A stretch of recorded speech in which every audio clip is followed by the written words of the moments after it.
The opinions expressed by the host and guests in this show are not necessarily the views of Children's Health Defense.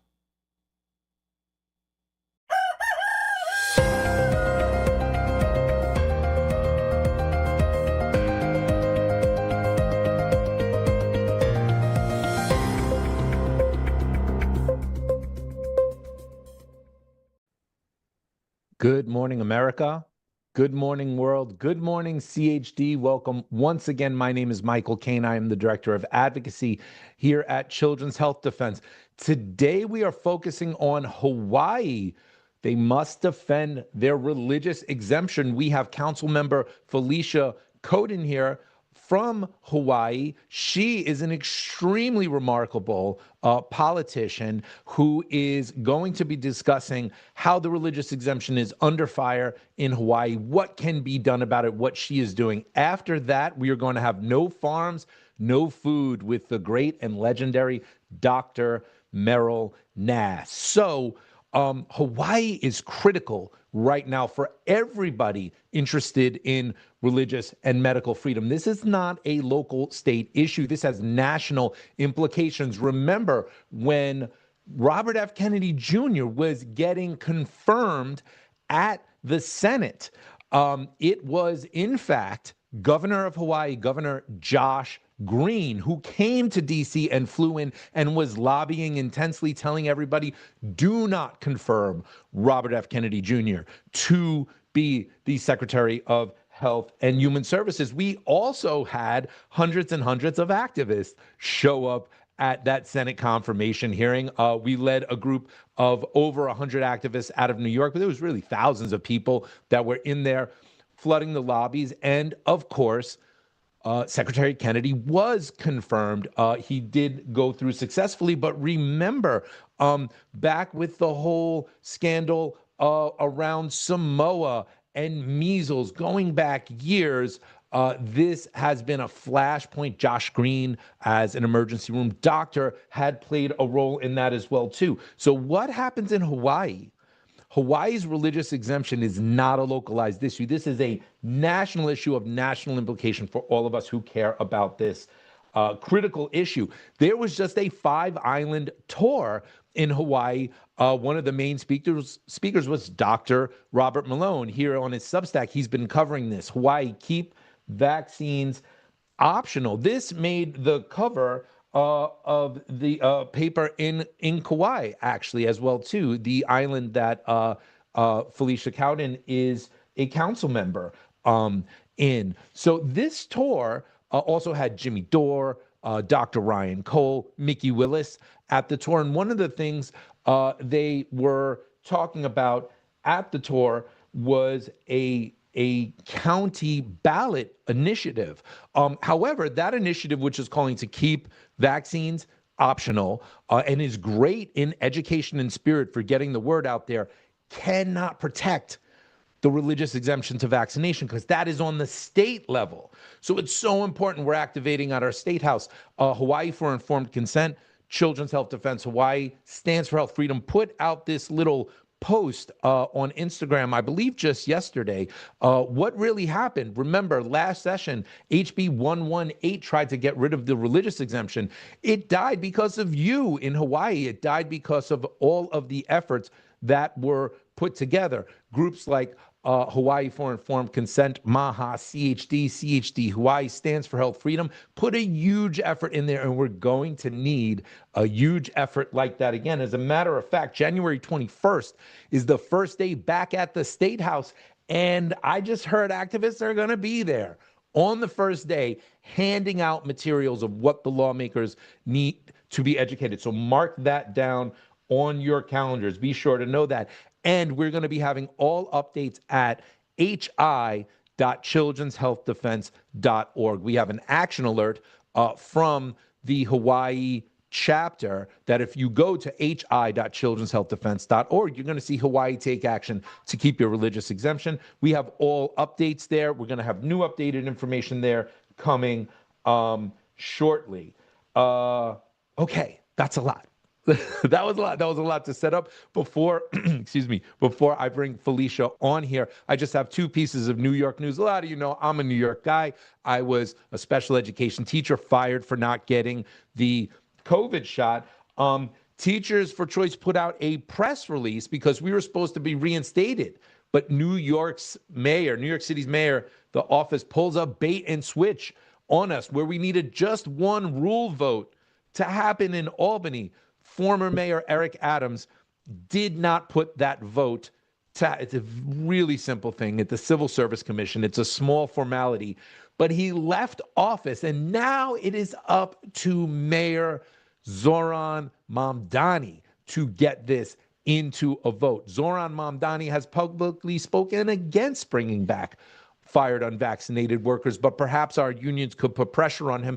Just yesterday, the head of the EMS union had called it an outrage that we have not been reinstated. We've had testimony from the head of the firefighters union, Andy Ambrose, as well as the firefighters officers union. So go to teachersforchoice.substack.com, complete those action alerts, especially to my fired workers in New York City. Hopefully we can finally have an end to the madness. I mean, can you believe someone not vaccinated for COVID still having a problem going back to city work in New York City in 2026?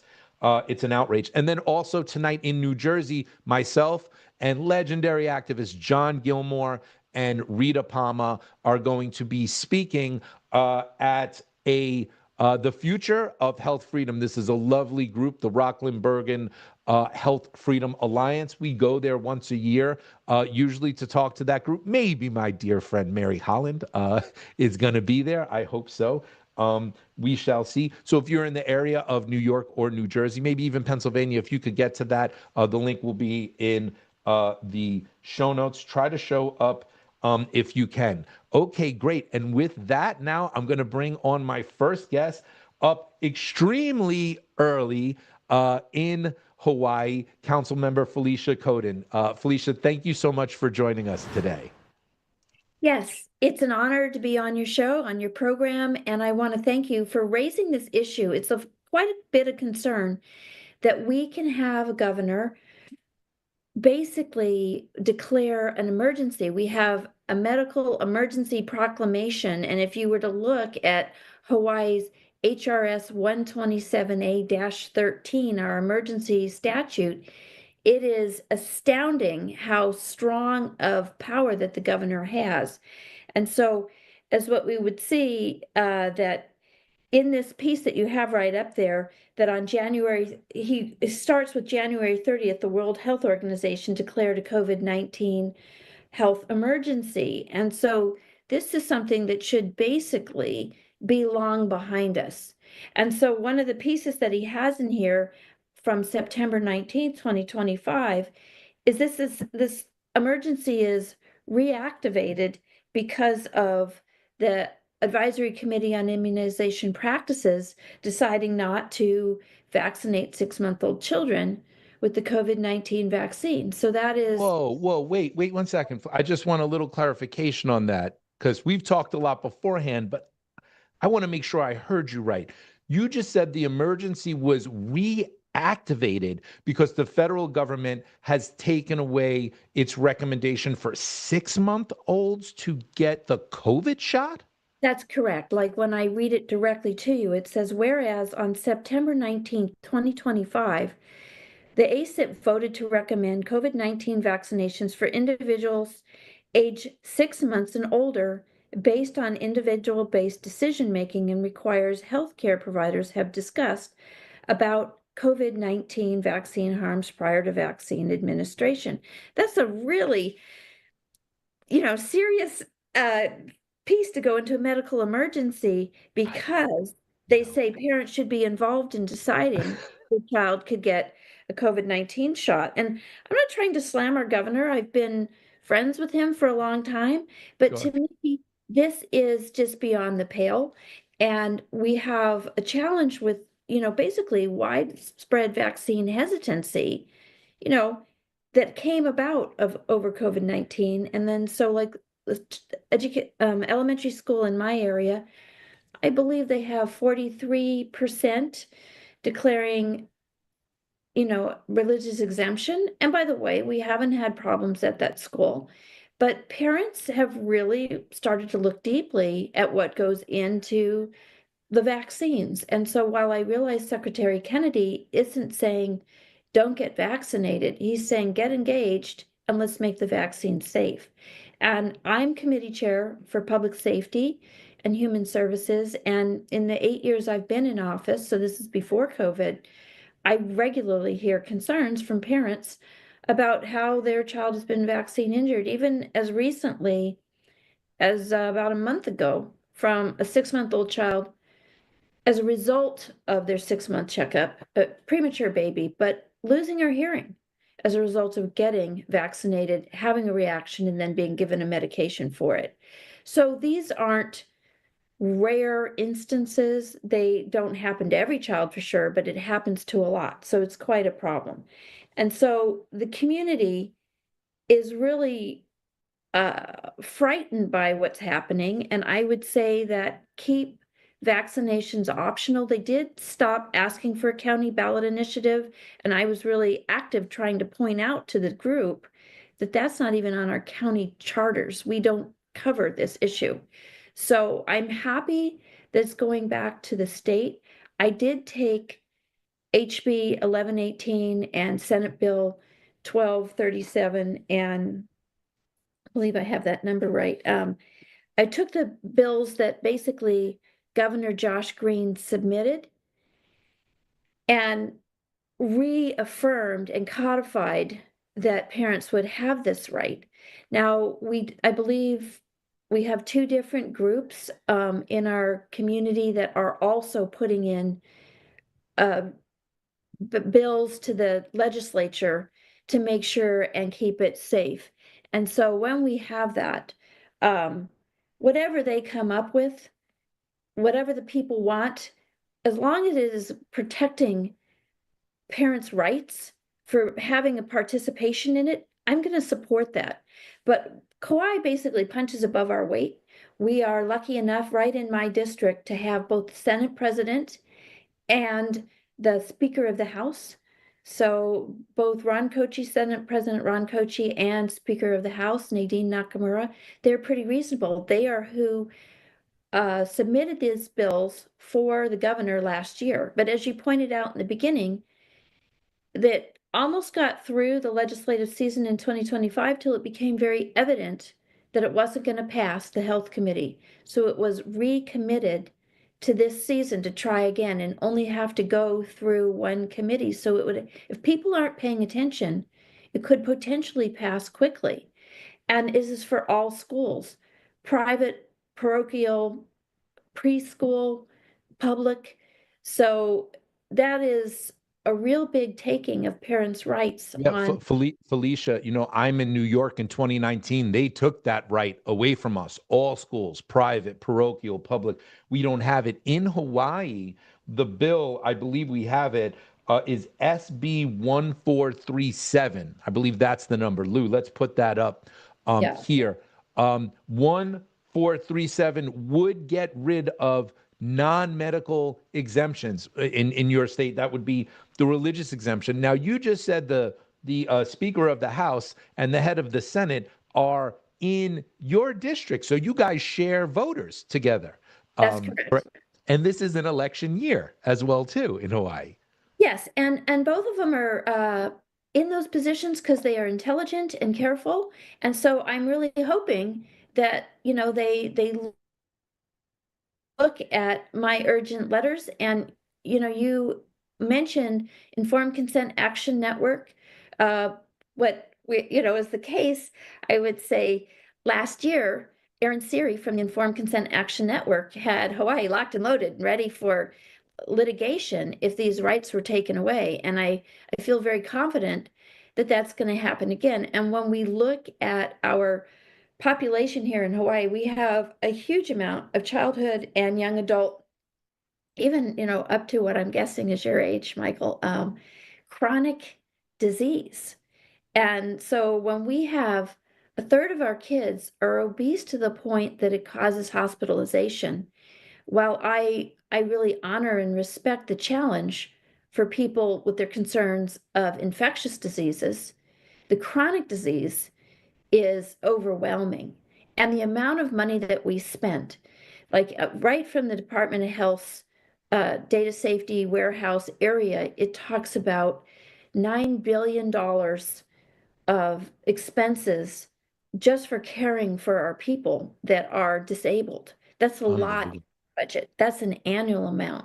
Yeah, it And is just thank God that we are finally having the conversation about chronic illness. That is something that in 2025 and in 2026 is great and needs to continue. You brought up Aaron Siri, phenomenal attorney.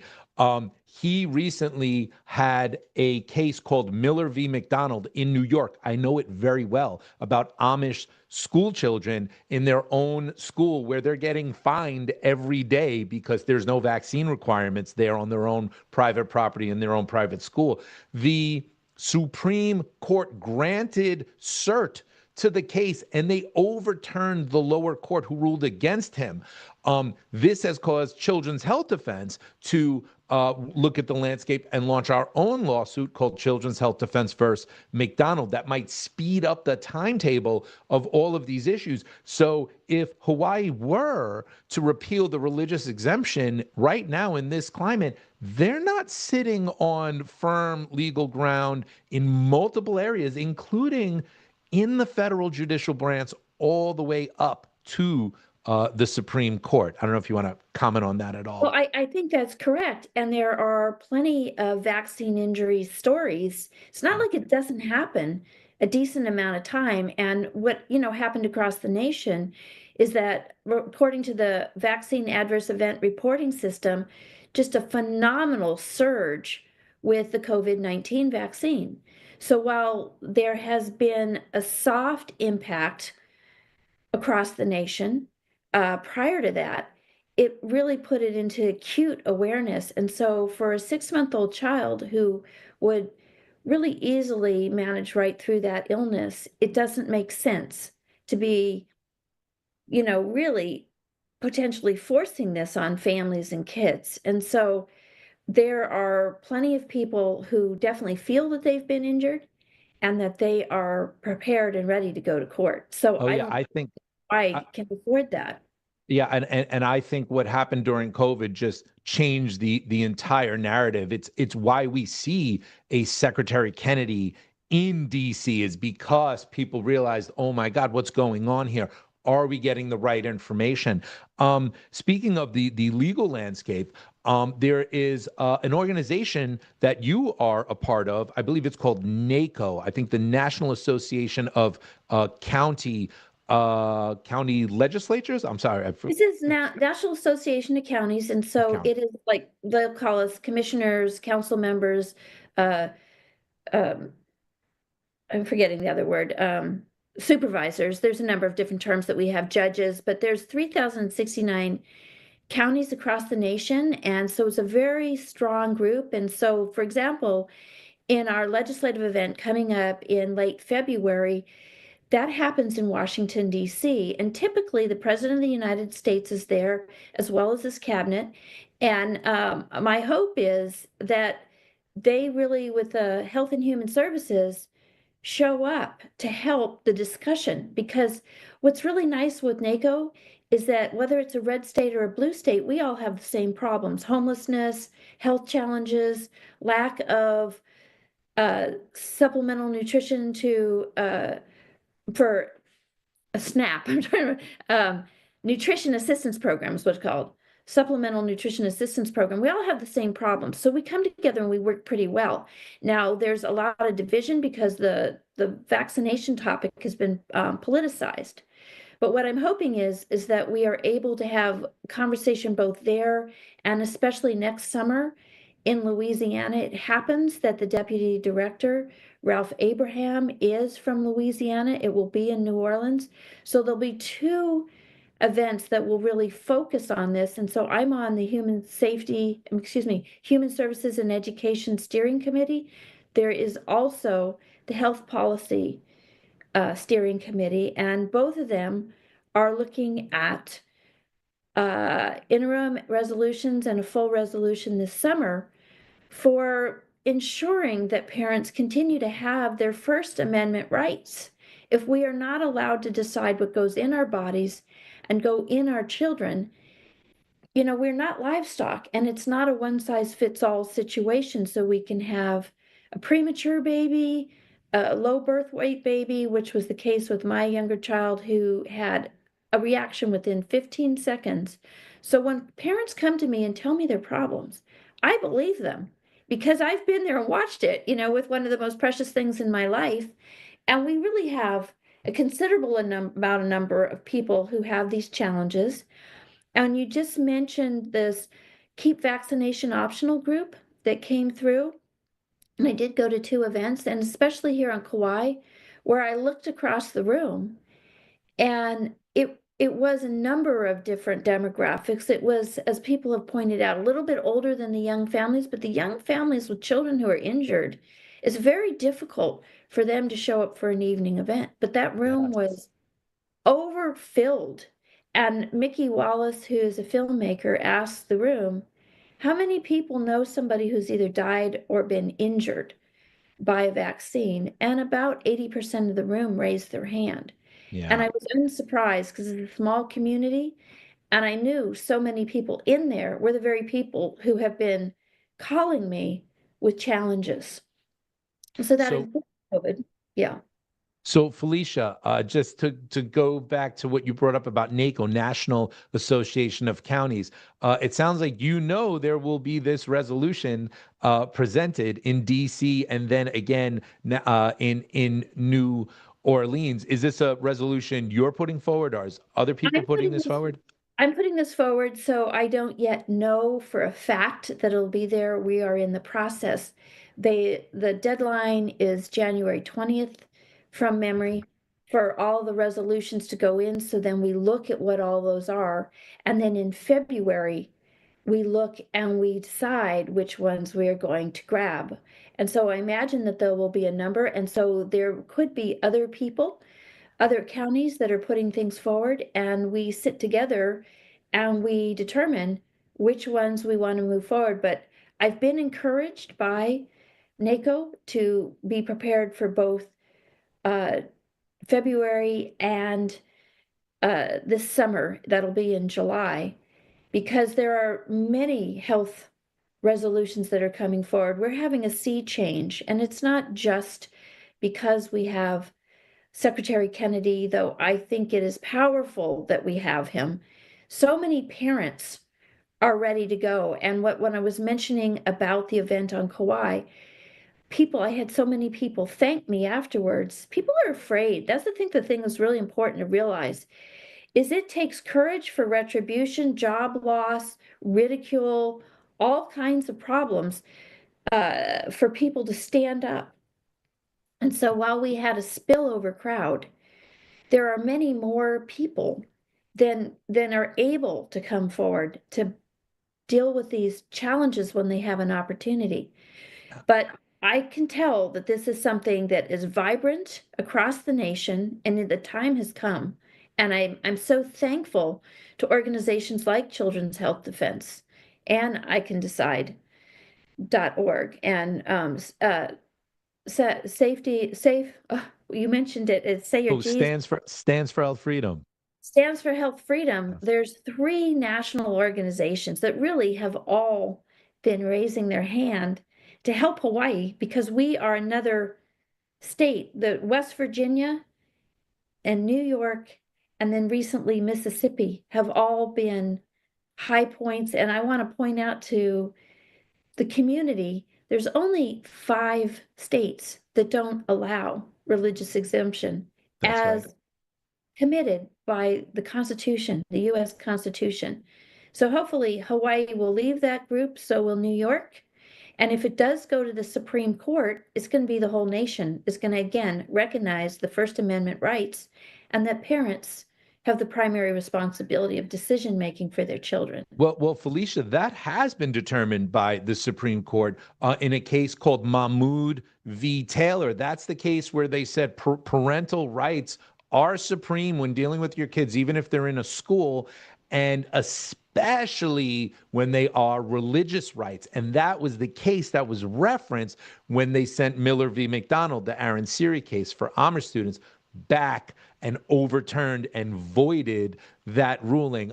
We are out of time here, but I do just want to say, with this surge in parental rights and a focus on America's health right now, I hope President Trump and Secretary Kennedy will pay attention to the NACO conference in February happening in Washington, D.C. Felicia is where it is at. You want to be in touch with her. You want to know what she's presenting here. As you said, it is typical for the President of the United States to be at NACO conferences, especially right in his hometown right now, right in Washington, D.C. Felicia, I am so happy you and I have connected. It's an honor to have you on the show, and we're going to be working together this whole legislative session. Thank you so much. Thank you very much. Thank you so much. Okay. Hawaii having national impact. You see that? You feel that? You think one state is one's a little, Pacific island over there? No, no, no, no, no. Talking to a council person, a county council person who's coming to DC with a resolution for national impact. All politics is local. Don't forget that. And with that, no farms, no food.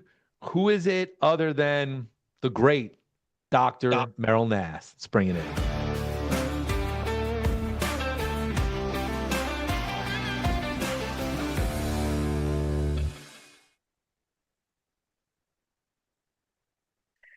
Welcome. Today I'm back. I'm doing a live show, and it is the 13th of January, 2026. A new year since I last was on CHD TV. And thank you all for watching.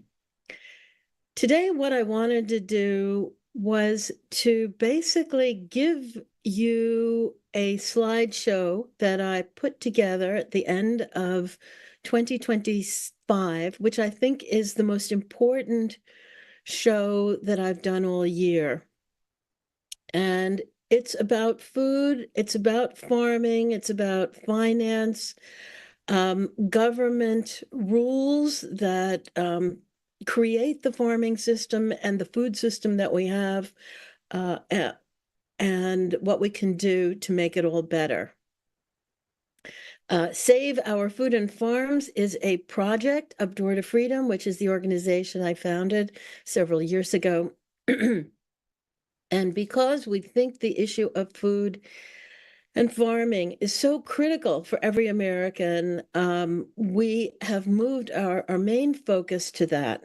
Now, a lot of people, including people I respect, have said that the focus on food of the Kennedy administration, Kennedy HHS administration, has been a distraction from the very serious vaccine injuries from COVID, as well as childhood vaccine injuries. And what I need to say is that, on the one hand, Kennedy is only able to do what he is allowed to do by the Trump administration. But on the other hand, the garbage food that we are getting here in the United States is probably equally as big a problem society-wide as the vaccines are. And that's a big thing that I'm saying. But the food that we eat in the United States is prematurely aging us and our children. And we live about 5 years, 6 years less on average than people in the best European countries who are eating better and vaccinating a little bit less. And I want to explain why that is and show you how we need to change these government programs as well so we can get back to healthy food, live longer and healthier. So if we can go back to the slideshow, Lou, please. There is a silent crisis looming over our farms and our food. Next slide. You don't hear about it much. You didn't hear about it much in the 80s, but bear with me. This is very important information, and it's important that I convey it well. most Americans are eating garbage, and we don't think of it that way, but it is not the food we should be eating. It prematurely ages our arteries, it increases heart attacks and strokes, and it increases cancers as well. So, what is really necessary is to create a mass movement of eaters that will put enough pressure on the government to change the policies that are forcing the production of these bad foods. So let me explain to you why that is. And we need to support our local farmers. Next slide. So this article says that 73% of the US food supply is ultra processed. What we know from other studies is that at a minimum, 50% of the food that adults eat and 60% of the food teenagers eat are ultra processed. So what do I mean, next slide, by ultra processed foods? I'll give you an NPR definition, which I like. They are edible products made from manufactured ingredients that have been extracted from food, processed, and then reassembled to create shelf-stable. That's the important part. Shelf-stable. They will last a very long time. They're tasty, they are convenient, but they are food-like substances. In particular, corn and soy are processed to produce starchy materials, but they have the nutrients taken out of them. They produce bad fats, what are referred to as seed oils, bad sugars, mostly a high fructose corn syrup, and nearly all the rest is used to feed animals or extracted for ethanol, which goes either into gasoline or into ethanol drinks. The United States produces 48 pounds per person per year of high fructose corn syrup. And so that shows you how much we're eating, how much of this is in our food and in almost all our processed desserts. Next slide. 35 bushels of corn are grown for every American in the United States, but we're not eating 35 bushels. Almost half goes for alcohol. Almost half goes for animal feed, and about 10% is fed to us as high fructose corn syrup, corn oil, glucose, starch, this starchy fake food product, and corn. Next slide. By the way, most of the graphs that I will show you today come straight from the USDA. So I want you to know this is very, very solid information. Now, compared to ordinary unprocessed foods, on average, ultra-processed foods have less than 20% the nutrient density, okay? 1/5 the amount of nutrition that you would want for the same amount of calories. But they've got twice the calories per ounce. There's usually it's all starch and sugar. But it only costs 38% as much to produce as normal food. So the conclusion is that these ultra-processed foods are energy dense, they help us gain weight, but they are nutritionally poor and they are cheap. Next slide. Next slide. What's the difference between food in the United States and in Europe? Well, two main things. In the United States, foods can just be given out to the consumer without much evaluation by federal agencies, and then you have to prove that the food is harmful before they will take it off the market. In Europe, the burden of proof is on the manufacturer. They have to show that the food is safe. Secondarily, we have this rule called GRAS, G-R-A-S, which Mr. Kennedy is getting rid of, but hasn't gotten rid of it yet. It's happening very slowly. And this is a loophole that the FDA gave to food manufacturers in 1997 when they were behind in their work. They said, look, we're just going to let the food manufacturer themselves claim that the food is generally recognized as safe and give it out to the consumer, and we don't even have to regulate it. Again, if people are willing to take it to court later because it's harmful, they'll deal with it then. At third or more of the 10,000 food additives have come in under this GRAS loophole. So a lot of the things in our foods have never been tested for safety. Next slide. And according to the organization Farm Action, which I am a strong proponent of this organization, they have created this diagram, which shows that and still with the new food pyramid, USDA and FDA, who jointly come up with the nutrition recommendations and guidelines for the US, they say we're supposed to eat 50% of our food as fruits and vegetables, but the USDA only spends 4% of its money on supporting those who grow fruits and vegetables. Next slide. And 80 to 90+% of the US population does not get the fruits and vegetables that are recommended by the government. Okay, so why in the United States do we grow this huge amount of corn, which is our main commodity crop? And if you look at the graph on the right, which is a USDA graph, you'll show that in half the years since 2005, corn production has happened at a loss. The farmers have not been able to recoup the cost, what it costs them to produce the corn. So why is anyone producing it? They're producing it because there are government subsidies that pay those farmers to grow the corn even when they lose money. Next slide. Here's the main subsidy, but there are others. It's called crop insurance. And in 2022, the taxpayers spent $18 billion to support the crop insurance program. What it is that farmers have to fill out a lot of paperwork because it's difficult to know what crops are worth and how much they're growing and all of that. And so farmers who grow a lot of crops can't possibly complete the paperwork. But if you grow one crop a year, like corn, and maybe soy the next year, it's pretty easy to fill this out. Only 13% of farmers actually obtain crop insurance. They pay a small amount, usually something like 38% of the cost of the insurance, and the taxpayer pays the other 62% of the cost. And then every year when they don't make money, they come back to the insurer. Now, these are private insurers, and they get paid what they should have made if the crop had been successful or if the cost of corn had been high that year.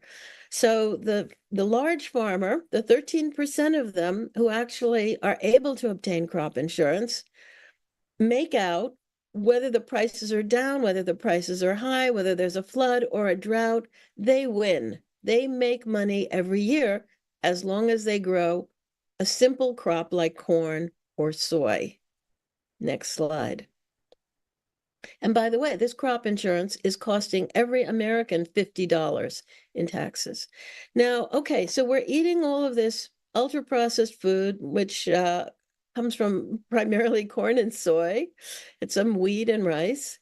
And how is our life expectancy doing? So we're compared to a number of countries here, Germany, UK, Austria, Canada, Netherlands, Belgium, etc., down to Japan and Switzerland, and our life expectancy in the US, and this was in 2023, was 78 on average, and in Switzerland it was 84, in Japan it was 84.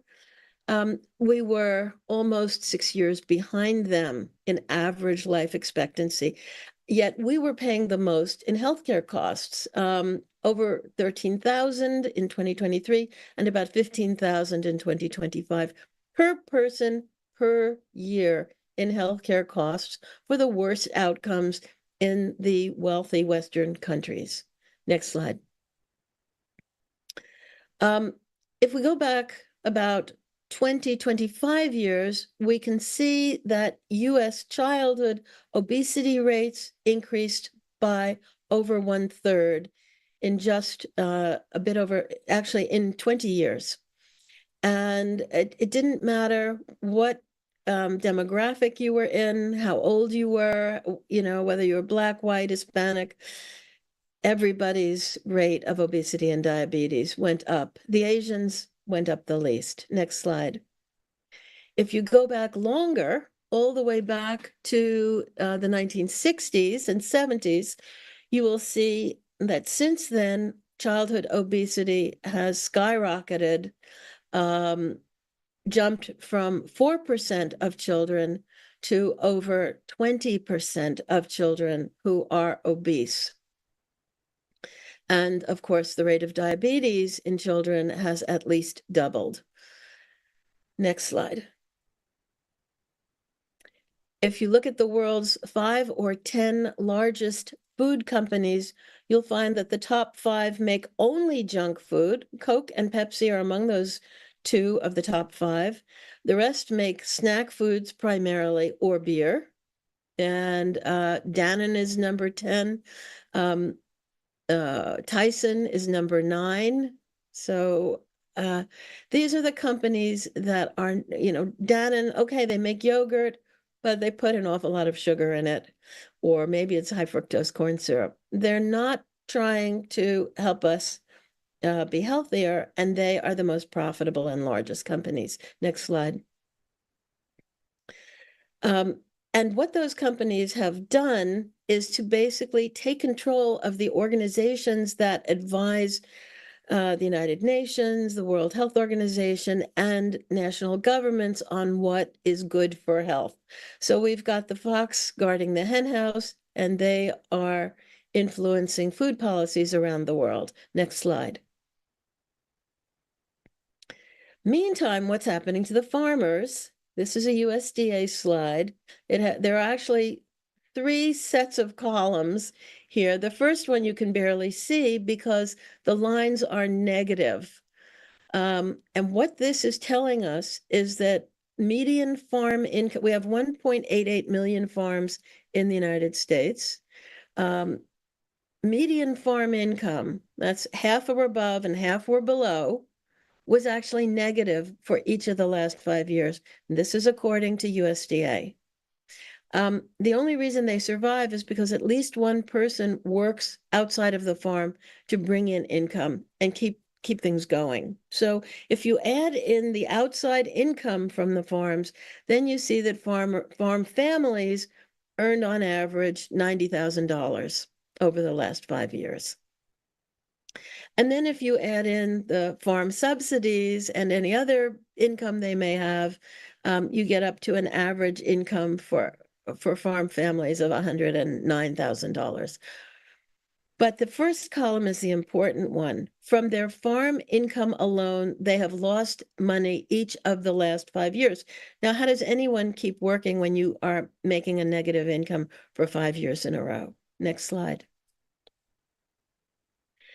This is from the former organization of Brooke Rollins, America First, and they were looking at imports and exports of food by the United States. We used to be considered, a breadbasket for the world. We produced a lot of food and exported a great deal of food. In 2011, we exported the maximum ever, $40 billion worth of food. However, since then, we have been importing more and more food. And since 2023, we have been negative. Actually, since 2022, we have been importing the United States, importing more food than it exports. Now, this is crazy for a company with, not a company, sorry. What's the word I'm looking for? A country with so much arable land, much more arable land than most of the world, and yet we are importing an estimated $50 billion worth of food, which is exceeding our maximum when we were exporting.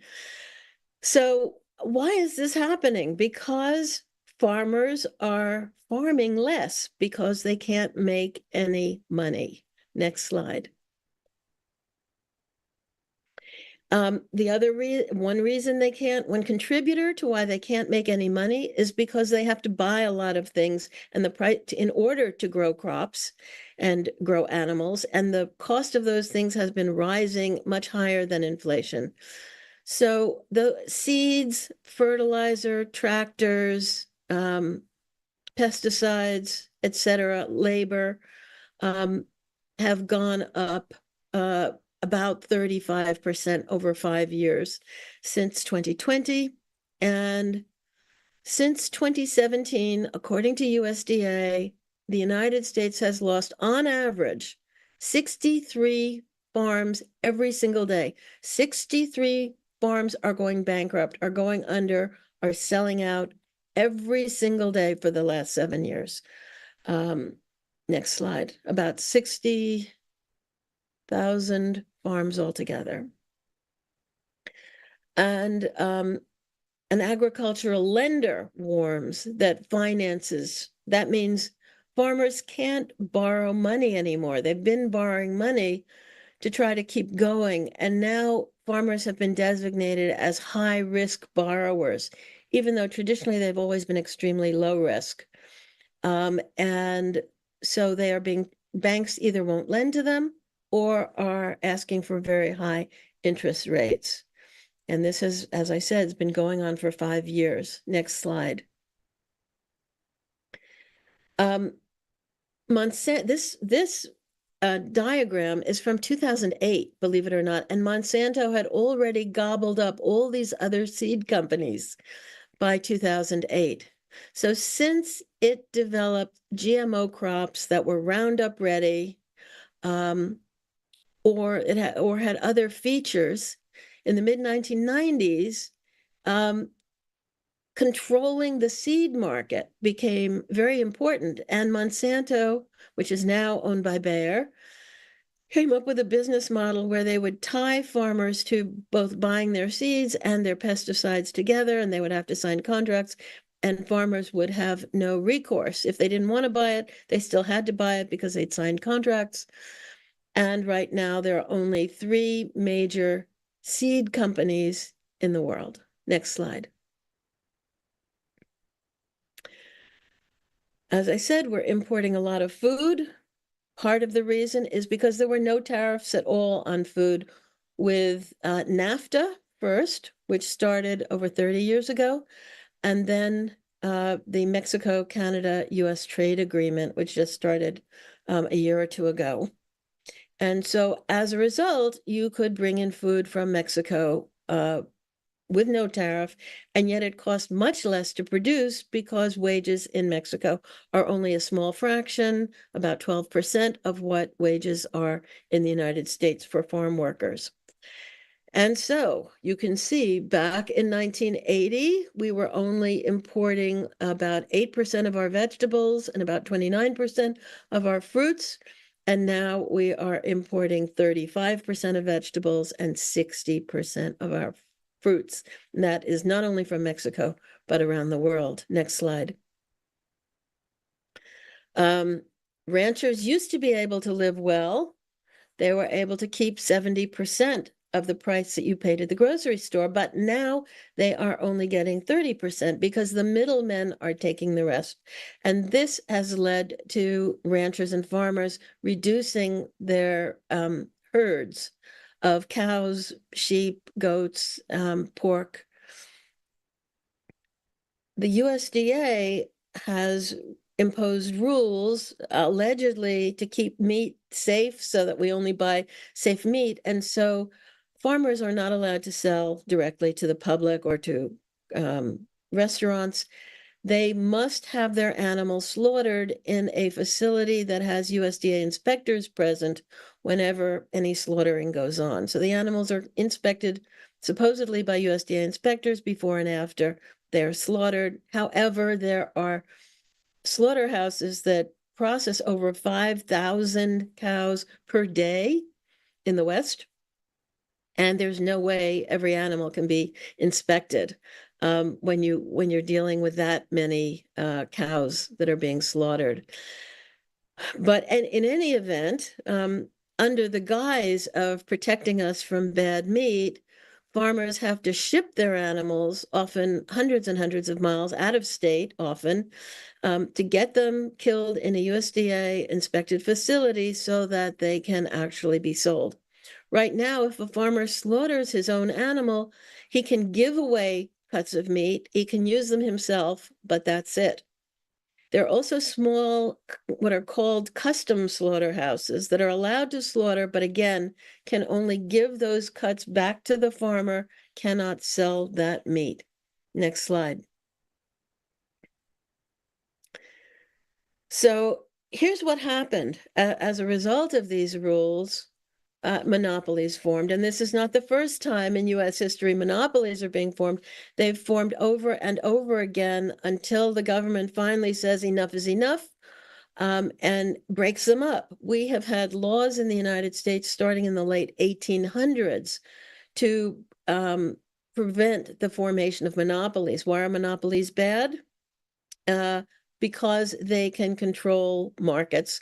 And so they control prices, they control what you pay at the grocery store, they control what the farmer gets for his animal. They make all the profit and the farmer suffers. He goes out of business, and we, the eaters, wind up paying a ton of money for what we're buying.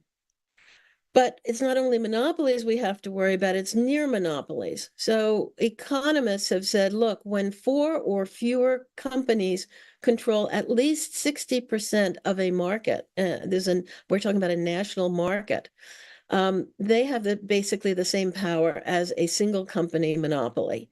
And in the United States, virtually all industries that have to do with farming are near monopolies. In this diagram, what you're looking at is processing of cattle and pigs. And each of those, so near monopolies control the processing of cattle and pigs. 3 or 4 companies control 85% of cow processing and 67% of hog processing in the United States. And so they control what you pay in the grocery store. Next slide. And I should mention that 1800 small slaughterhouses closed, and in large part, that was because USDA imposed very costly regulations on them, and they could not afford to meet those regulations. Meantime, the farmer who has to carry his animals a long distance will wind up, it'll cost the farmer several dollars per pound of processed animal to go through a USDA inspected facility, as opposed to a local custom, slaughterhouse processing facility, or doing it himself on the farm. So John Clark, who was growing lambs, said it cost him $4 more a pound to use a USDA facility. So you have to pay that at the grocery. As a result, there are fewer cattle being grown in the United States than at any time in the past since 1951. And this cattle inventory includes both dairy and beef cows. And the prices, of course, when there's scarcity, which is what the meat packers are looking for and trying to encourage, means very high prices. Next slide.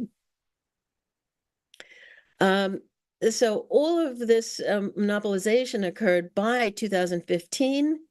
And then the monopolists or near monopolists realized that by creating bottlenecks and reducing capacity, deliberately reducing capacity to process meat, they could create scarcity and raise the prices so they get paid more for doing less work. So that worked for them.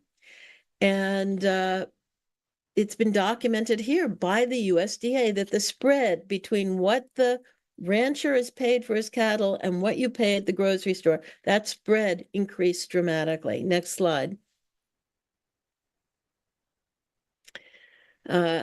So not only did, in 5 years, let's just talk about 5 years, between 2017 and 2022, 142,000 farms went under, and 20 million acres of harvested cropland stopped being farmed. So this is why we're producing less food. And did you hear about it in any media? Next slide.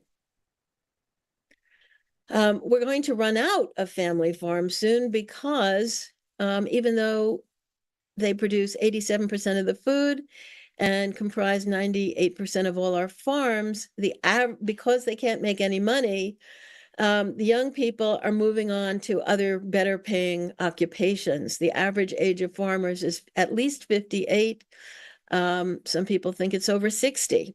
39%, and these numbers are several years old, a couple of years old, so are over age 65. Half their children will not farm. The parents have debt because they haven't made any money for 5 years. And so we're losing the people who actually know how to farm. It takes a long time. A farmer has to have a lot of skills. They have to know how to repair their equipment. They have to be able to read the weather. It's difficult, very difficult, hard work to be a farmer, but very rewarding. And you need people who know how to do it. And new farmers just starting out are not going to be able to replace our old farmers for a number of years until they get good at it. Next slide. As I said before, there are near monopolies in almost every aspect of the farming system. So in order to buy cottonseed, 4 or less companies control 90% of the cottonseed. The fertilizer, 82% is controlled by 4 or fewer companies. Corn seed, 80% of available corn seed is controlled by just a few companies. And retail grocery stores, 4 or less of them in the US control 69% of retail groceries. We had groceries in my town. We used to have Shaw's and Hannaford's, and they've kept the name, but they've been bought and sold. So each of them is now owned by multinational corporations. Next slide. As I said, when you get a monopoly or a near a monopoly, they're always going to abuse the customer and the farmer. These are quotes from the New York Times from an interview they did with Lena Khan. She was a very good chair of the Federal Trade Commission under Biden. Surprisingly, he had a very good person in one role. And these are the things she said. So when you have a monopoly, these firms are not, and the government allows it. We have laws that can control them and stop them from using these anti-competitive practices. But the government, neither the Dems or the Republicans, have really been very active at doing this. And so that's why these monopolies persist. Next slide. This is an old New York Times article from 13, 14 years ago. It turned out when people looked at, so farmers, the vast majority of chicken farmers in the United States are basically indentured servants. The chickens that they are growing are brought to them as chicks in trucks. The feed, the pesticides, everything, the bedding is all brought to them by a very large company like Tyson, one of these near monopoly companies, and they don't know what's in it. So they have the farm, they have the building, and they just feed the chickens, grow them. They either collect the eggs and the trucks come and pick up the eggs, or they grow the broilers.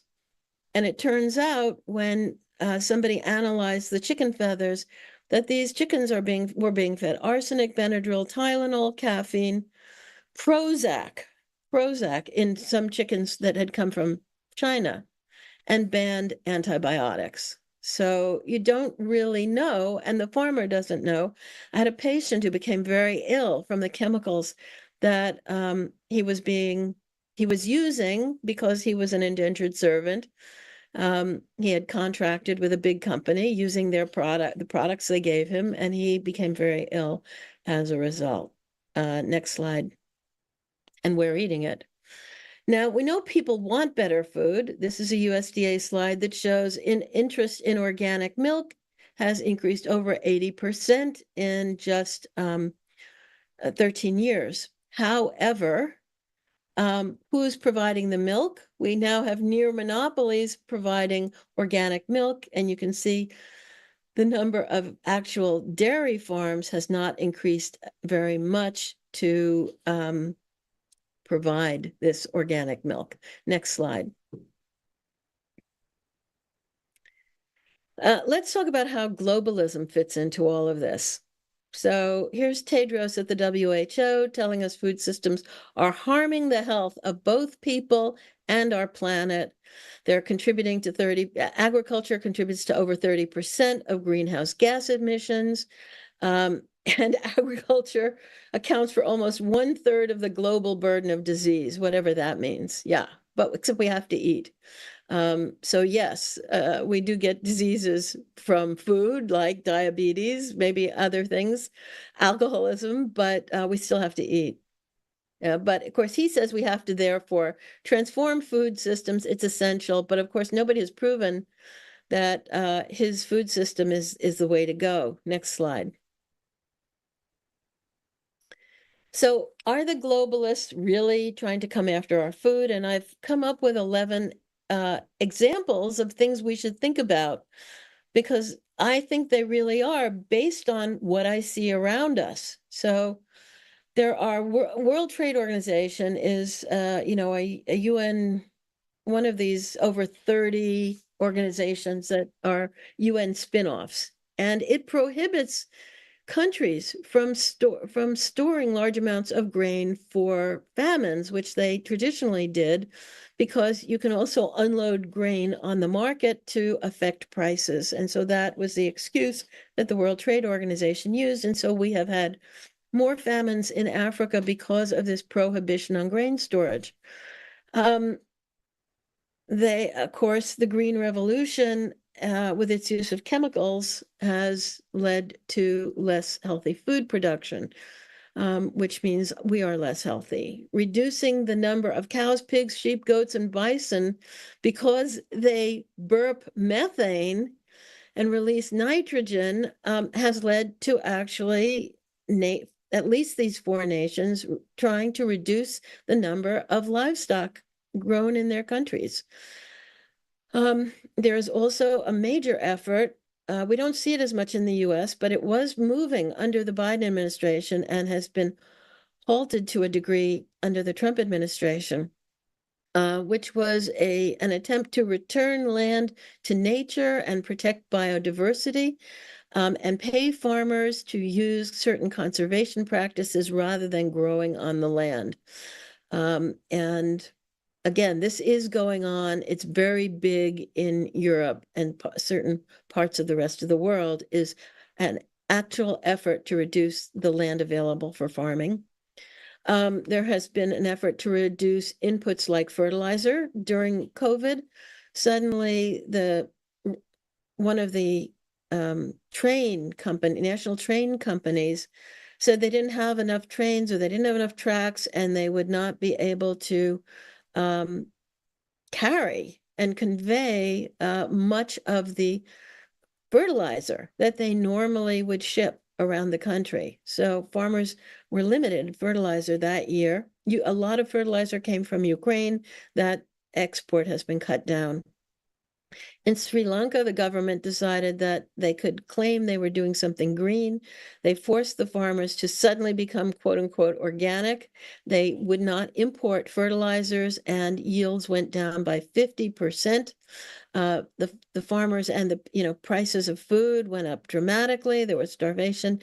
People stormed the government, and the leader of the company had to flee the nation.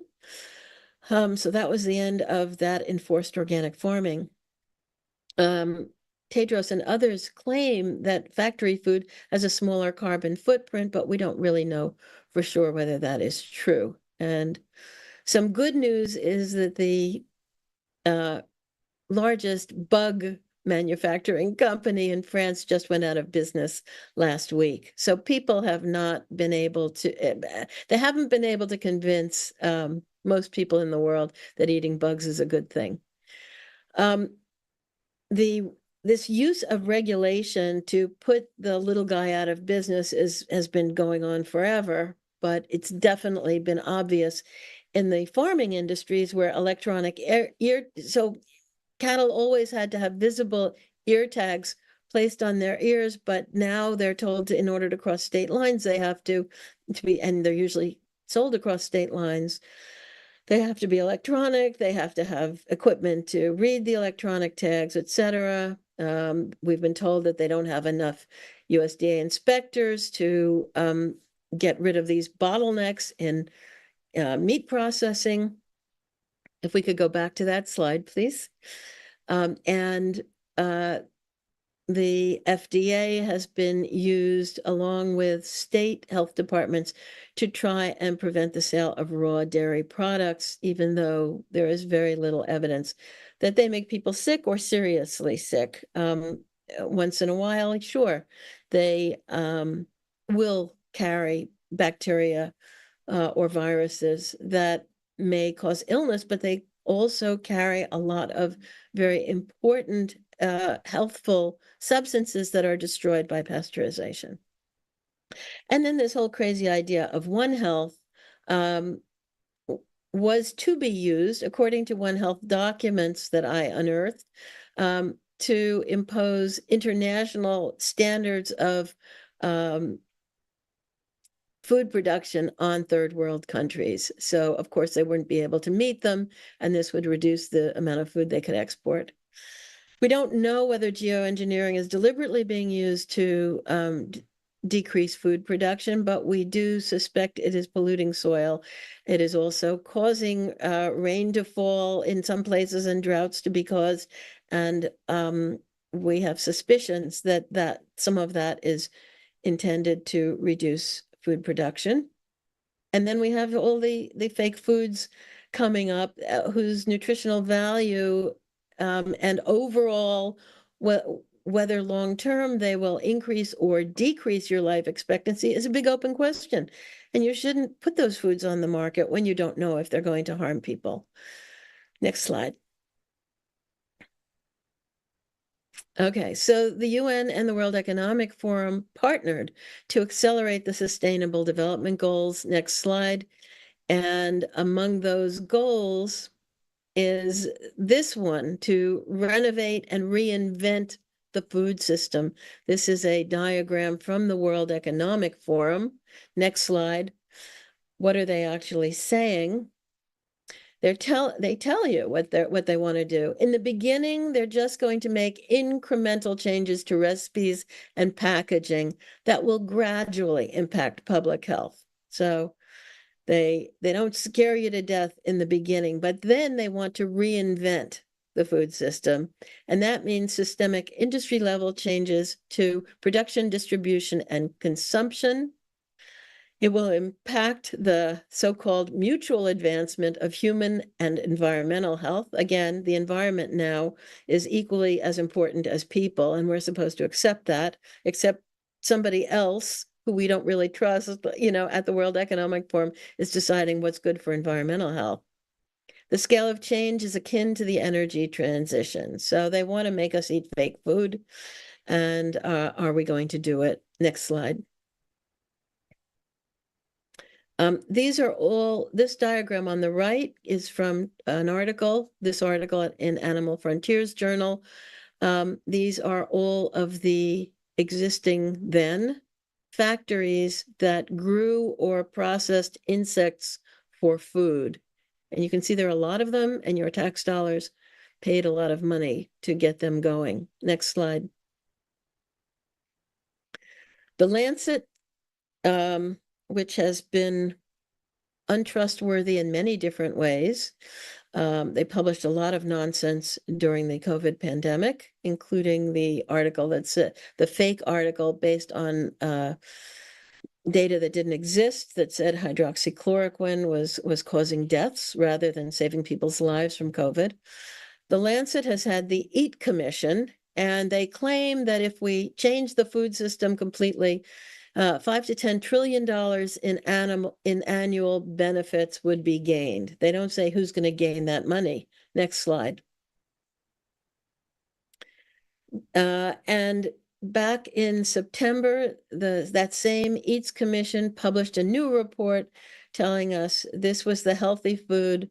Again, it's a planetary health diet. So it's not necessarily the best diet for humans, but it's the best diet for the planet, and our food should be mainly plant-based, they said.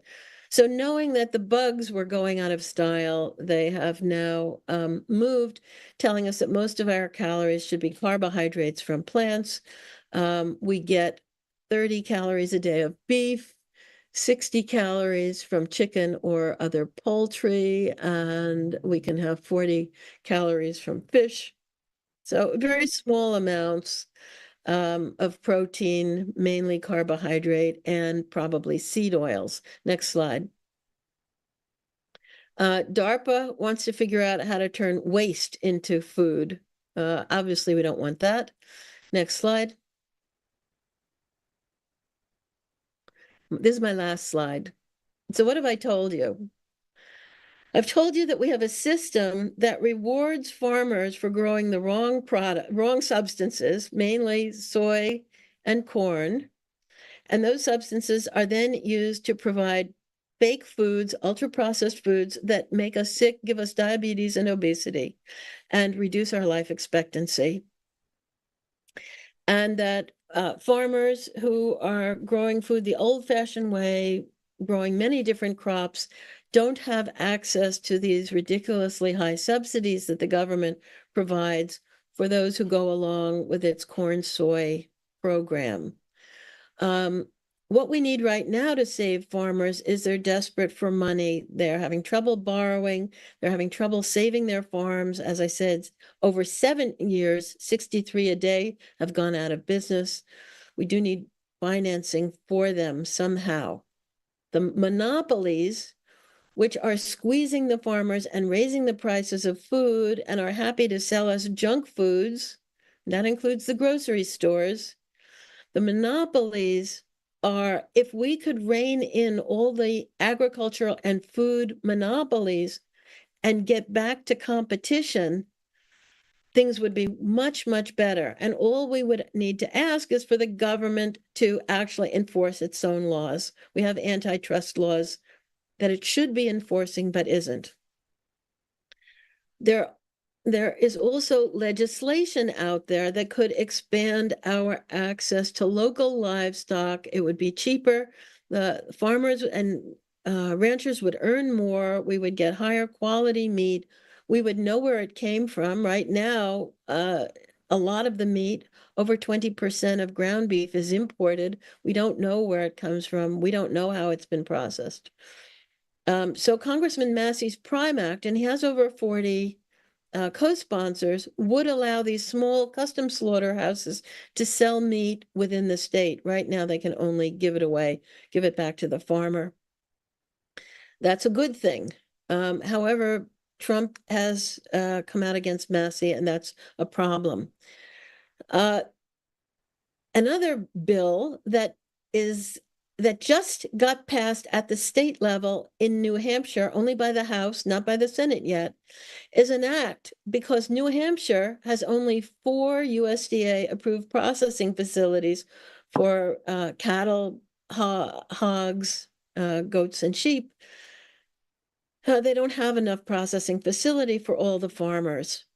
And so the New Hampshire House passed a bill by almost 65% in favor that would allow farmers to slaughter animals on the farm and either butcher them themselves or send them to a custom facility, have the custom slaughterhouse butcher them, and they could be sold by the farmer to customers directly or to restaurants or to farmers markets. This would be very important, critically important. It would, hopefully, if it passes in New Hampshire, we could get it to other states. Now, the USDA is against this bill. They want to control all the sales of meat in the United States. We don't think they should have that ability. There's no good evidence that there has been harm when people consume custom meat that they haven't paid for but has been given to them. So it's very important that we get the USDA to back down on this issue if we want to gain access to local meat. So this New Hampshire bill, it just passed on the 7th of January. It will go to the Senate probably next month. everybody here from New Hampshire who's listening to this needs to call the senators in New Hampshire and tell them it's critical that they pass this and that we work something out with the USDA so that New Hampshire residents have access to cheaper, local, wholesome meat. I'm here. I'm not going to answer questions today because I've gone over time, but I'm here to answer questions in general and to help people move on the issues that I've raised in this show. And thank you so much for listening.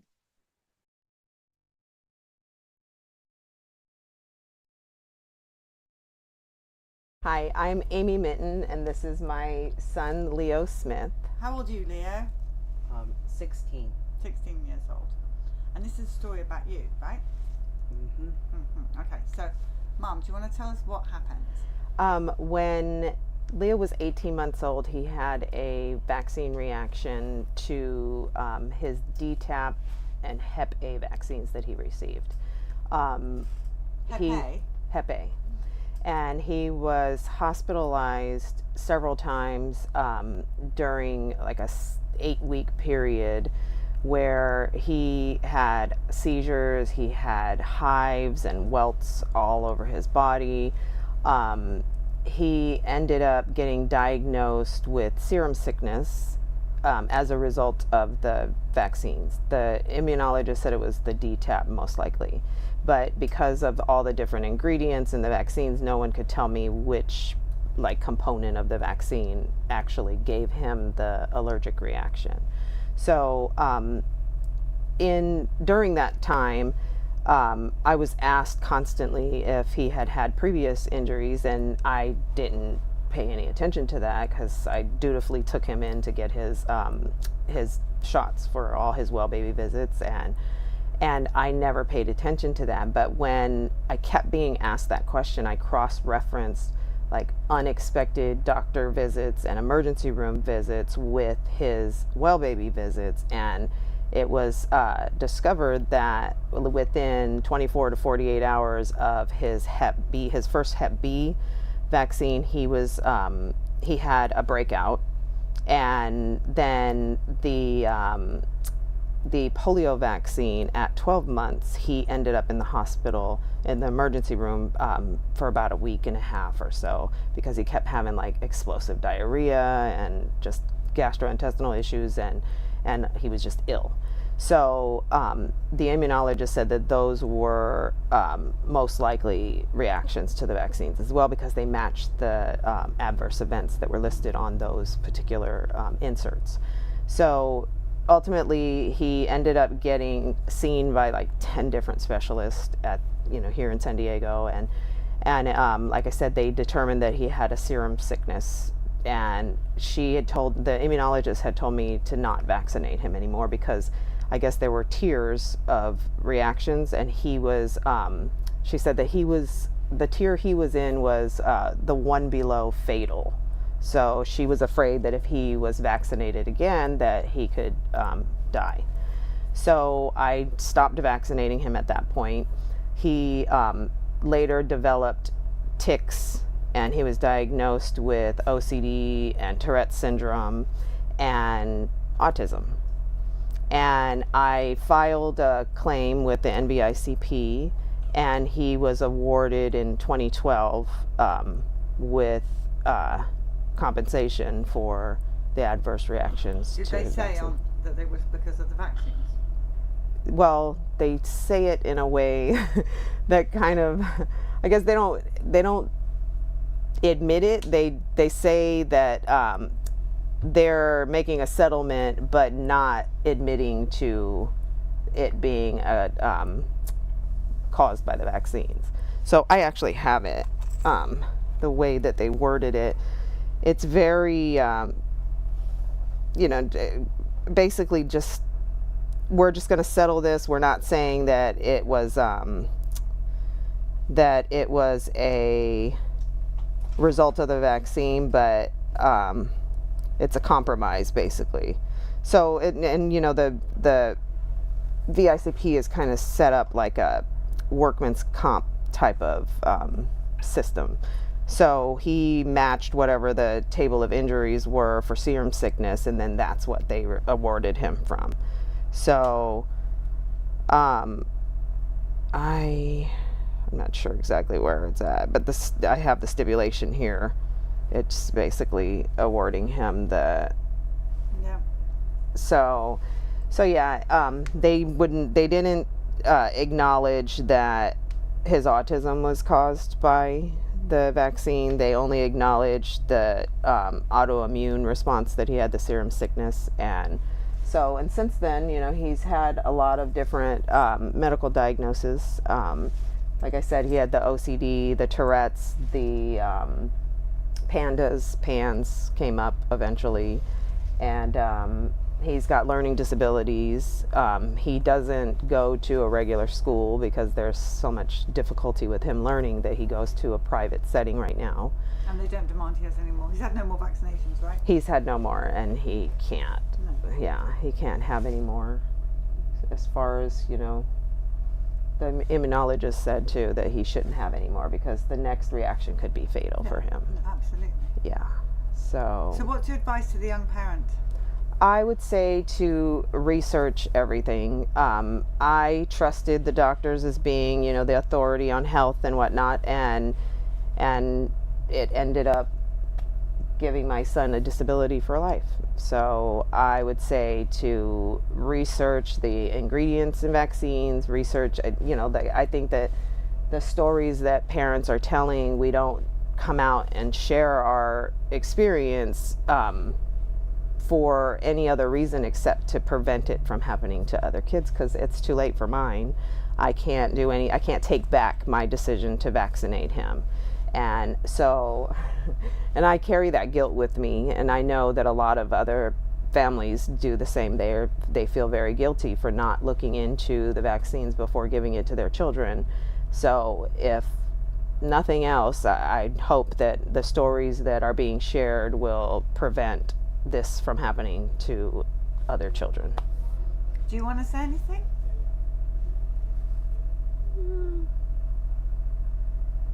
I don't think so. Okay. Well, thank you for telling us the story, or letting your mum tell the story. We're sorry that the vaccine hurt you. And thank you. Is there anything else you want to say?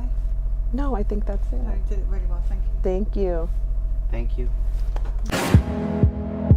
This and all CHD TV programming is made possible by generous support from viewers like you. Please consider making a contribution today to keep our programming going strong. Thank you.